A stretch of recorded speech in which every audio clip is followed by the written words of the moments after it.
और आप सबके सामने कहना चाहता हूं, कहीं उन्होंने मदरसे करने की कोशिश की, परंतु चिंता करने की जरूरत नहीं। सम्मानीय मंत्री जी हमारे पास में विराजे हैं।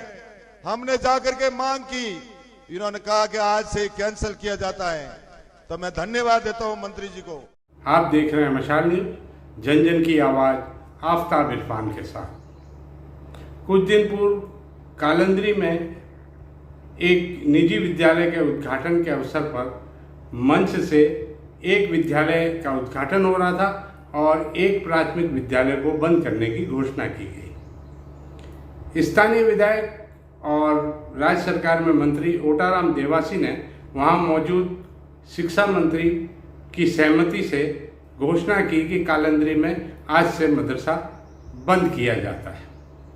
हालांकि लोकतंत्र में इस प्रकार की घोषणाएं कम ही देखने को मिलती है, क्योंकि लोकतंत्र में हर चीज़ का एक प्रोसेस है। जैसे कोई संस्था की शिकायत होती है तो संबंधित विभाग उस संस्था की जांच करता है और जांच के बाद अनियमितता पाई जाती है तो उसे कारण बताओ नोटिस दिया जाता है। उसके बाद भी विभाग अगर संतुष्ट नहीं होता उनके जवाब से तो रजिस्ट्रेशन कैंसिल किया जाता है। उसके बाद भी संबंधित संस्था विभाग के निर्णय को लेकर न्यायालय तक जा सकती है और फैसला न्यायालय में होता है। लेकिन यहाँ तो ये सारे प्रोसेस छोड़ सीधे सीधे राजसी घोषणा कर दी गई कि मदरसा आज से बंद, जबकि उसका कारण नहीं बताया गया और केवल मात्र कारण वोटों की राजनीति समझ में आता है। वहाँ मौजूद शिक्षा मंत्री ने इनकी सहमति दे दी। मान्यवर हमारे नेता शायद ये जानते होंगे कि मदरसे शिक्षा विभाग के तहत नहीं आते, इनके लिए मदरसा बोर्ड बना हुआ है और मदरसा बोर्ड में ये मदरसे रजिस्टर्ड होते हैं और ये मदरसा बोर्ड अल्पसंख्यक मामलात विभाग के पास होता है और अल्पसंख्यक मामलात विभाग इसका कोई मंत्री नहीं है। इस समय यह विभाग मुख्यमंत्री के पास है। चुनाव के समय सोशल मीडिया पर एक चर्चा चलाई गई कि पूर्व विधायक संयम लोढ़ा ने कालंदरी में मदरसा लगाया। हमने इसकी हकीकत जानने के लिए मदरसा संचालन समिति से बात की तो उन्होंने पूरी बात हमें बताई। उनका कहना था कि 1991 में कालंदरी निवासी पन्ने सिंह से समाज के लोगों ने पैसा जमा कर जमीन खरीदी, मदरसे के नाम से रजिस्ट्री कराई गई। उसके बाद कई वर्ष तक उसे बनाने के लिए भवन निर्माण का पैसा नहीं था, इसलिए धीरे धीरे चंदा जमा किया गया और 20 साल पहले ही मदरसा चालू कर दिया गया था। लेकिन भवन न होने के कारण जो मोहल्ले में सामुदायिक केंद्र था उसमें ये चलता था। 6-7 साल पहले समाज के चंदे से भवन का निर्माण कराया गया और उसमें सभी जो मदरसे में होने चाहिए वो व्यवस्थाएं की गई और समाज की ओर से ही अध्यापक लगाए गए। जो अध्यापक लगाया गया उसका वेतन भी समाज देता है।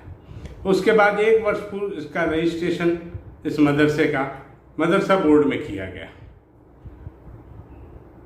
इस रजिस्ट्रेशन के बाद से लेकर आज तक या ये जमीन खरीदने से लेकर आज तक किसी सरकार या किसी जनप्रतिनिधि ने उन्हें 1 रुपया तक नहीं दिया है। जो कुछ चल रहा है समाज के चंदे से चल रहा है।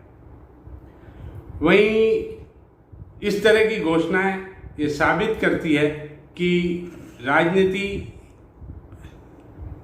के चलते किस तरह से अव्यावहारिक घोषणाएं की जाती है वोट की राजनीति के लिए।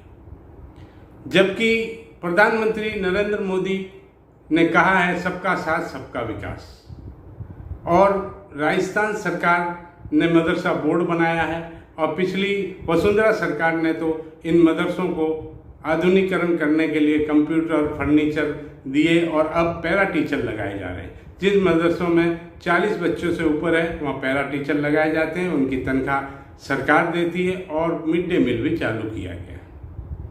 इस मदरसे के संबंध में हमने अल्पसंख्यक अधिकारी गोपाल जीनगर से बात की तो उनका कहना था इस मदरसे के बारे में ना कोई शिकायत है, ना कोई जांच है और न ही इसे बंद करने का कोई आदेश आया है। वहीं मदरसा बोर्ड के राजस्थान के सचिव मुकर्रम शाह से जब हमने बात की तो उन्होंने कहा किसी भी मदरसे की अनियमितताओं को लेकर जब शिकायत आती है तो यही प्रोसेस अपनाया जाता है, जांच होती है, जांच के बाद ये सब होता है।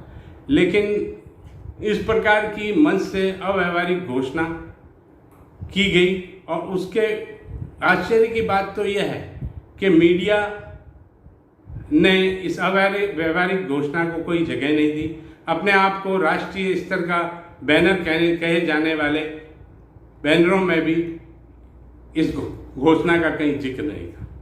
साथ ही साथ प्रश्न उठता है उन अल्पसंख्यक भाजपा समर्थकों को, पर वे भी सवाल नहीं पूछ रहे हैं जो कि मंत्री का समय समय पर स्वागत करते हैं। सिरोही जिले में कुल 32 मदरसे रजिस्टर्ड हैं। अब देखना है कि अगली घोषणा किसके लिए की जाती है।